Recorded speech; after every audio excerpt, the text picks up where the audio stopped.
Good afternoon, everyone. We are here together for the eighth and final session of our webinar series, Critical Issues Facing the Higher Education Sector. My name is Huang, President and Principal of Econsult Solutions. Delighted to have you join us. This session will be recorded so that you can watch on your own time and share with your colleagues. We've had a really wonderful webinar series, some really great subject matter experts on some critical issues facing universities and hospitals. And we're concluding with the topic, the bottom line case for energy efficiency. I'm joined this afternoon by Dan Garofalo, a creative problem solver and strategic thinker with more than 30 years of experience in a variety of consulting, institutional, and government roles. As an accredited lead architect, Dan has overseen and planned sustainability projects for public sector, higher education, and nonprofit organizations to improve lives and promote equity. Good afternoon, Dan. Thanks for joining us. My pleasure. Happy to be here, Lee. Let's get started with the title of the session, the bottom line case for energy efficiency. And last week's topic was about sustainability and sustainability as a framework for operating a university, and also talked a little bit about the academic side of the house. People are talking a lot about sustainability.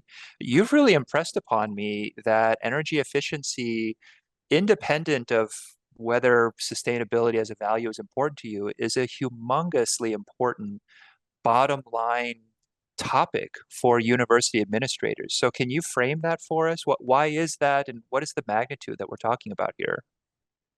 Well, without doubt, it is a bottom line issue. I would say there's kind of three components that fold together when we're talking about energy. And the first is reliability. For any university manager, reliability and uninterrupted power is critical to the core functions of education and research. And in addition, all the service-related functions and opportunities that universities engage in. And at the same time, as you just mentioned, every university president is focused on the question of how do we achieve net zero, the drive and the imperative brought to them by faculty, students, trustees, and staff around overall campus sustainability. So pulling those two critical components together, we come to the bottom line issue of cost. And probably for most universities, energy costs, heating, cooling the buildings, keeping the lights on, keeping all the equipment running and the labs functioning, is probably, after salaries, top 2 or 3 costs. At a major research institution, it can easily be over $50 million for energy procurement at a university. So those 3 things are inextricably linked, but definitely for senior administrators, for facilities operations teams, energy is definitely a bottom line cost, bottom line driver. Really appreciate that framework, and I want to dive into some of that detail over the course of this afternoon. By the way, audience members, please use the chat function to post your questions. I'll be keeping an eye on that in order to insert them into this discussion. Dan, you'll be proud that I have tried to be as energy efficient as possible in my own home, light bulbs and caulking. And I have to imagine that doing so at scale for a large institution is a little bit more challenging. It's something that you've had to worry about in multiple places. Give us a sense of just the complexity and sheer magnitude of what you have to tackle at that level. Right. Excellent question. I have worked at 3 different places, right? An R1 Ivy institution with a massive, $100 million research budget, and a public or a university with a very different regional base with a large undergraduate teaching responsibility, in addition to consulting for other universities. The main challenge is for all these places is one way to think about it is the incumbency of the systems, the incumbency of the fuels that are in place, but also just the legacy equipment, facilities, buildings, classrooms, labs, dormitories, gymnasiums. I heard a talk by the sustainability director at Harvard, and she said they had every single building type on their campus except a jail. And at one point, there was a jail in Cambridge in the area now occupied by Harvard. So exactly as you said, the University of Pennsylvania, which is less than a mile from where I'm sitting right now, the earliest building was built in 1850. It preceded the founding of the university on its West Philly campus. So the lighting challenge is huge. It's probably a third, or between 20 and 30%, 33% of total energy use. That's a relatively straightforward upgrade, right? We move from the old incandescents to LED, from low efficiency fluorescent tubes to high efficiency fluorescent tube. But even that relatively simple operational change has so much complexity to it. Lighting control systems, automating the lighting control system, swapping out the service delivery infrastructure that provides power in each room. Each of these projects has to be planned. Each need is unique. Each building is unique. The amount of daylight, the amount of users, the operational range. So moving to an efficient system is not something that you can execute without a tremendous amount of planning, but also it's not something you can execute within a calendar year or even a couple years for a large university. Now that's lighting is a relatively simple thing to think about. We all understand how it works. We all participate in lighting our offices, our homes, or retail spaces, wherever. But layer on top of that heating, air conditioning, dehumidification, temperature controls, and then managing the power supply for all of the range of equipment that's in use, in critical use at universities, clinical spaces, laboratory spaces. It's a real operational challenge, and universities are always tasked with deciding whether they staff up to bring that expertise in-house so that they can have people that are familiar with their specific needs, their specific facilities, and move forward in a disciplined way in-house, or if they should go for the wide realm of consulting services that are available to tackle these things. So one of the speakers I heard talk about higher ed said, when you've seen one university, you've seen one university, because they are so disparate in terms of, urban versus rural, size, undergraduate versus research, new versus old. And so it really requires a very sophisticated level of planning to make these decisions and guarantee efficiency and a budget continuity over a period of years. Excellent, excellent. I want to come back to that urban-rural taxonomy in a second. For those who are just joining, this is Critical Issues Facing the Higher Education Sector. Today's topic, the bottom line case for energy efficiency. I'm here with Dan Garofalo. And Dan, you've intrigued me in the past, and I see some procurement professionals in the room. The connections that you've made between energy efficiency, environmental sustainability, and procurement practices. So I was hoping you could say more about that connection. Well, like everything else, you can focus, like every discipline, right? You can focus on your own operations to make sure that you're using the energy that comes onto campus as efficiently as possible. And that's an ongoing challenge.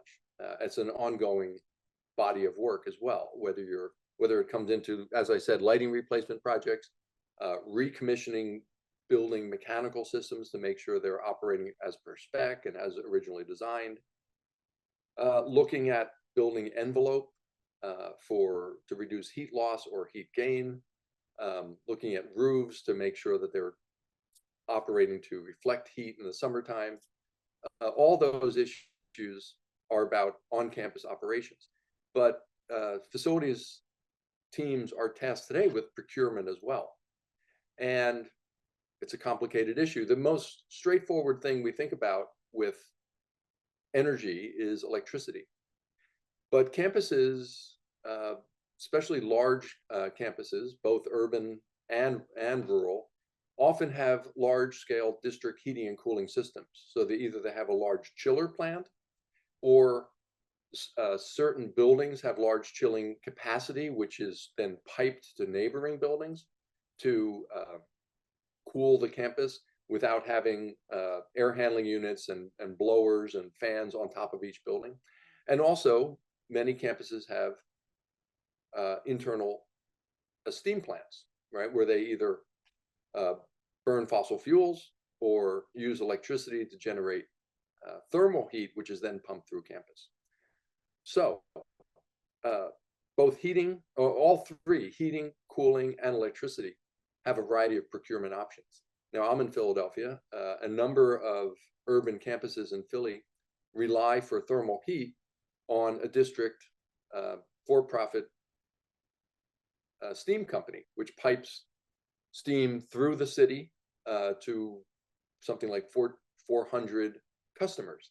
And the university that I worked at participated in purchasing steam for thermal heat on campus.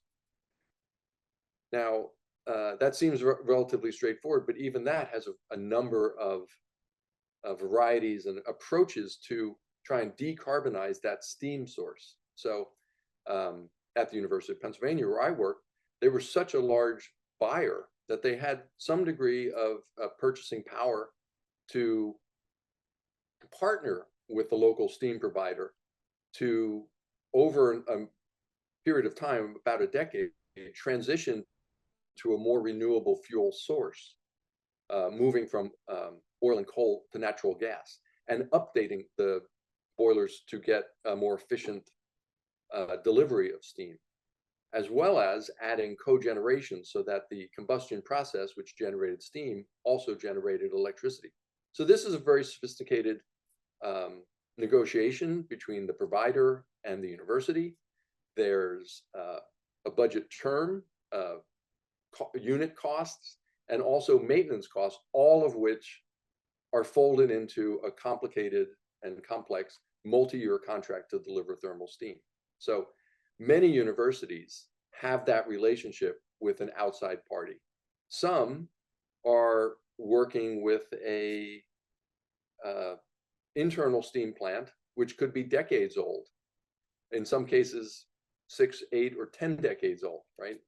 I think Yale's steam plant was built in the 1920s and is still operating today. So those are all issues about how we bring the energy and how we purchase the energy that we bring onto campus. With electricity, it's a subspecialty, because renewable electricity, as everyone is familiar with by now, has entered the marketplace in a major way. The cost of producing renewable electricity, either through wind or solar power, has dropped over tenfold in the last 20 years. So many universities, if they have enough purchasing power, are directly investing in a solar field or wind farm and purchasing all of the power that's generated from that renewable resource over a period of 15 to 30 years. Now, that, again, is a sophisticated long-term contract that binds the university with usually a for-profit power provider. The arrangement is generally called a power purchase agreement, and they come in a variety of ways to be organized. Some universities are relatively small and they team up. Several universities can work together to work with a provider and share the power that is generated. A big university like Harvard, University of Pennsylvania, Johns Hopkins, et cetera, has enough purchasing power to put out a request for proposal from multiple power providers and then select one and work for 2 or 3 years to build out the capacity for the power generation. In operational terms, the solar field or the wind farm might be 100 miles or 500 miles, well, maybe not 500 miles, but several hundred miles away from the campus. That power is loaded onto the grid through an interconnect and then drawn off the grid at the local, at the site of the use at the university. But the accounting rules and the contract affords the university to essentially buy that power directly, as if there were a wire connecting the solar field to the campus. So that is carbon-free power that's delivered to the campus. It can be cheaper than buying electricity off the spot market. It can be more expensive, but what it does do for the university is it guarantees a unit cost over a long-term future. And a lot of times for university accountants, university treasury departments, university budgeting departments, that certainty is even more valuable than the marginal fluctuation of cost, as long as it's modest or year over year. So there's a number of reasons why universities have moved into this power purchase agreement structure with power providers. And at this point, that industry and that service delivery is so mature that it's not quite like buying sausages at the butcher, but there is a market for that product. There are a number of sophisticated providers, and you can, in relatively short order, I'm talking probably about 18 months, just go out for an RFP, structure a purchase arrangement, and start construction of a renewable energy source dedicated to a large university. Dan, I want to have a couple of follow-ups off of that point. There's a question in the chat about, we've been talking about from the standpoint of the university and what's good for the university. Of course, the university doesn't exist in a vacuum. It is a participant in a regional economy, and as such, particularly your larger institutions, really fill into this economic development role. And so could you talk a little bit about these power purchase agreements? You've expressed it kind of from the standpoint of the internal operations folks, but what are the ramifications for benefits to the regional economy and engagement from the university to other parties in the regional economy? Right. Well, it's a complicated question. I guess it's, I first should say that from the user standpoint, right, the lab technician, the professor standing in front of a classroom, power is power. And there's no difference how the power, electricity in this case, is procured. They're just using it as they always have. However, in a place like Philadelphia, where I've spent most of my career, or most urban campuses, Johns Hopkins in Baltimore, where I have friends working, or at Harvard or MIT in Cambridge, there's not an opportunity, or not much opportunity, for large-scale renewable production. You have rooftop solar, which is important and I would say critical, but you'll never match the power density required to run multi-story buildings at a major research institution with rooftop solar. And generally, you're not in a big enough wind shed to generate wind power. So effectively, if you're not buying renewable power through a power purchase agreement, every dollar you spend on energy is essentially exported out of the region, because you're buying from a power supplier who has power plants, 50 or 100 miles away, or you're importing, in some cases, coal or fuel oil. In a lot of campuses in the Northeast, there's not natural gas pipelines that extend up to New Hampshire, or Dartmouth, for instance. or Vermont. So they're actually importing fuel oil. And so if your mayor, your governor, your local municipality, your business leaders are interested in building a clean energy future for your region, it's critically important that big stakeholders like universities, hospitals, major corporations start acting on their values and investing their own resources in creating renewable energy sources. There's a secondary effect of doing that type of investment in renewable energy as well. On peak energy use days, the way the electrical grid is structured, the base load is provided by oftentimes the most reliable and oftentimes the most low carbon sources of energy. Wind farms, nuclear plants are included in that mix. But as the demand rises for electricity, let's say on a hot August afternoon, more expensive and often more polluting sources, generators, power plants are pressed into service. So at the very time when a place like the city of Philadelphia is concerned about air quality attainment issues and pollution that impacts residents through higher instances of asthma and respiratory problems, et cetera. At the very time that that's a top of mind for municipal leaders, for health officers, et cetera, is the time when we're generating the most power through dirty sources.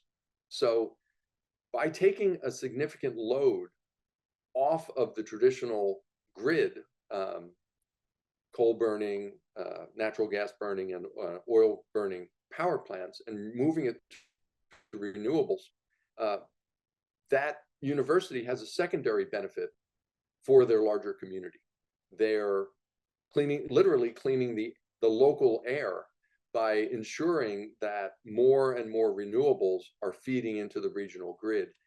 And a lot of times that the peak production of a solar field is exactly when it coincides with peak demand for summertime energy use. So there's a multitude of ways that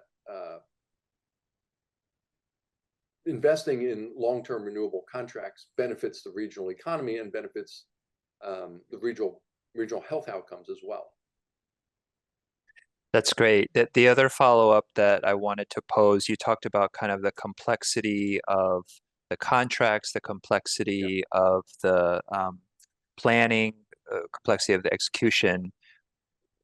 Who within a university is kind of taking the final responsibility? Universities are especially the large and complicated ones. It's complex how things get done. There's this push-pull between decentralized and centralized, and so on that overlay, you have this function that is really complicated that involves multi-year contracts, very lots of different players. Who's in charge? And how do they get multiple people within the institution to collaborate?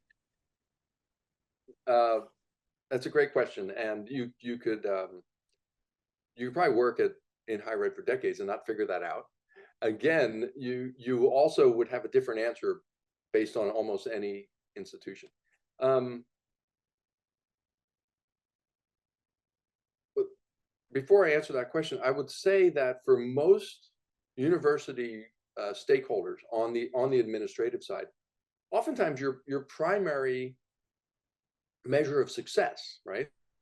The first thing that comes up in your annual performance review is adherence to your estimate or your anticipated budget, right? So everyone at a university is concerned about the bottom line. Have they met expectations for the budget? Have they contributed to the overall institutional function by staying in their lane and performing as expected? So that element of predictability and compliance is critically important. Typically, well, there's a couple different things going on at the same time. Like I said, Students are attending trustee meetings and demanding we move to a clean energy future. Faculty have spent decades researching this, and they're pushing the university. Most universities have a sustainability office. They're both fielding questions from their constituents and also trying to advance the sustainability quotient of the university. But at the same time, university presidents are talking to each other all the time. And the idea of competition between universities isn't just on the football field and in the basketball arena. It's very much on issues like sustainability for attracting students, for attracting faculty, researchers, et cetera. So the drive to, for instance, engage in a long-term contract for renewables could come from the sustainability director, but it could also just as easily come from the president of the board of trustees or the university president. In my experience, well, I did have one university administrator who was responsible for bringing the idea of transferring to a renewable source to the administration, and he called, riffing on Queen Elizabeth, the annus horribilis, right? Because he typically at a university, you have to convince your team that this is the right thing to do. And then no one likes surprises. The operation and the plan has to be thoroughly thought out. And then once everyone agrees it's the right thing to do, you move to the next level. Maybe that's the budget office. Maybe that's the vice president for treasury, or called different things. They have no idea what you're talking about and no expertise in this field. So you have to start from the very basic baseline and make the same case over several meetings with presentations from consultants, internal stakeholders, charts and graphs, etc. Then when that level of administrators are on board, you have to move up the line. And finally, like universities make 10, 15, 20, 30-year commitments all the time. Contracts for new buildings, real estate transactions. But for energy, this is a new field for most people. So oftentimes it has to go to the board of trustees for final approval. So I don't think there's a specific answer to that question. But the answer has changed from the first time I heard of these power purchase agreements, maybe in 2005 or 2008, to 2023, because now it's more common. And just as likely that a university president will hear about this from one of their peers and bring it to their team for exploration. Well, I'm not out of questions, but unfortunately, we're out of time. This has been Critical Issues Facing the Higher Education Sector. Today's topic, bottom line case for energy efficiency. Dan Garofalo, thank you so much for your time. As noted, we have been recording.